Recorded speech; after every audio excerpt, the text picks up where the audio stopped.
الرحيم الحمد لله الذي قضى الإسلام دينا وشرع في وشريعة أسلامنا وأمتنا وأيدها بالهدى القاطعة والبقاء بالإصلاح تبينها وقرآنها والصلاة والسلام على محمد الإسلام بينا وكنت الشمس وضحاها والقمر إذا تلاها وقاف المسائل في إعلان كلمة الله تعالى وبلغ من المحبة أصفاها فلا نبي الله عز وجل من الدرجات رفعها وعلى آله وصحبه الذين قاموا بدعوته فبلغوها في بالعلم إلى أنزله الله وعلى الله حديثه وآثاره ومعه وأرسلنا إلى محمد وآتاها ومن صلى أيامه في ذلك وأصلاها وجعل ذلك من أمانه منتهاها ولا تنسى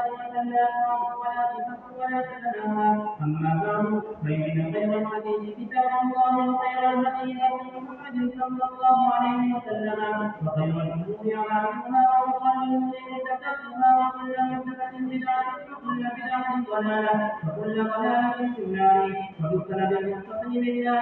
مدينة الشيخ السلام لا يتوقف مجلسه حفظه الله ووفقه في الدارين قال حدثنا حماد الشيخ عن محقق جليل الدين الموازى الباقي رحمه الله تعالى عن فضيلة الشيخ مسلم وحسن الدولي رحمه الله تعالى الشيخين الجليلين الشيخ العلامة القاضي العلوم والخيرات محمد قاسم الناصري والشيخ فضيل الرشيد الجليل رحمه الله تعالى وما يليان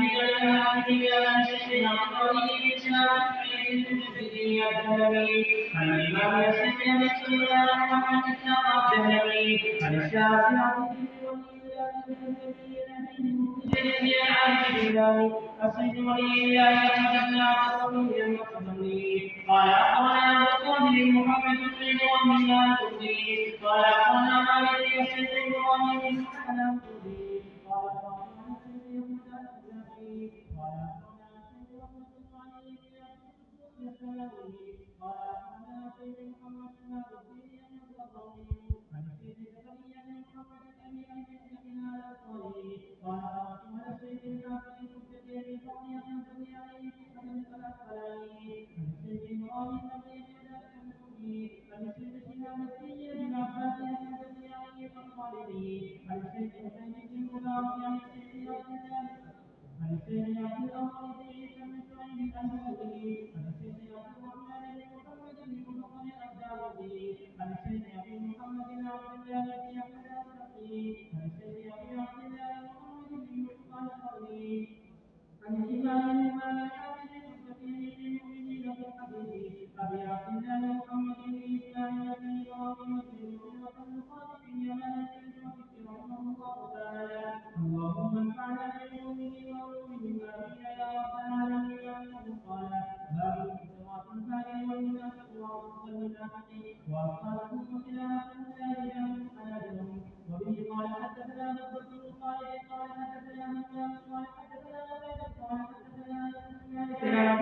رضي الله تعالى عنه عن النبي صلى الله عليه وسلم قال فالمؤمن الذي يقرأ القرآن فالمؤمن طعمها طيب وريحها طيب والذي لا يقرأ القرآن فالتمر طعمها طيب ولا ريح لها ومثل الكافر الذي يقرأ القرآن فمثل الكافر ريحها طيب وطعمها مر ومثل الكافر الذي لا يقرأ القرآن فمثل الكافر طعمها مر ولا ريح لها وبه قال حدثنا علي قال حدثنا مشاور قال قال حدثني ابن طالب قال حدثنا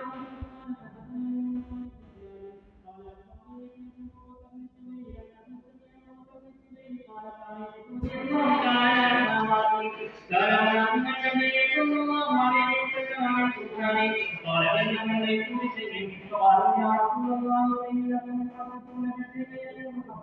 قال النبي صلى الله عليه وسلم كلمه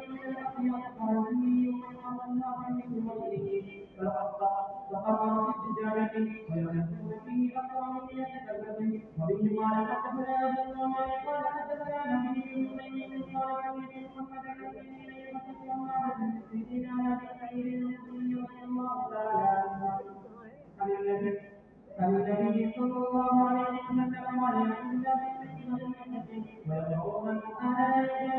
أن يكون لنبيه كذلك الكفار من القضية ثم لا يحكمون فيه حتى ينتهوا إلى حكم من جماعة الموت قال فيما تستحيث وقال تستحيث باب قول الله تعالى ثم فقيل يوم القيامة وأما أعمال أهل آدم فقول منهم قال مجاهد الصالح والعبد بالذرية وقال ومسلم مسلم وهو العبد الأول وعبد فهو الجاهل وبه قال حدثنا أبي بن بشار قال حدثنا محمد بن سهيل عن عمارة بن الخطاب عن أبي والسلام بن عن أبي هريرة رضي الله تعالى عنه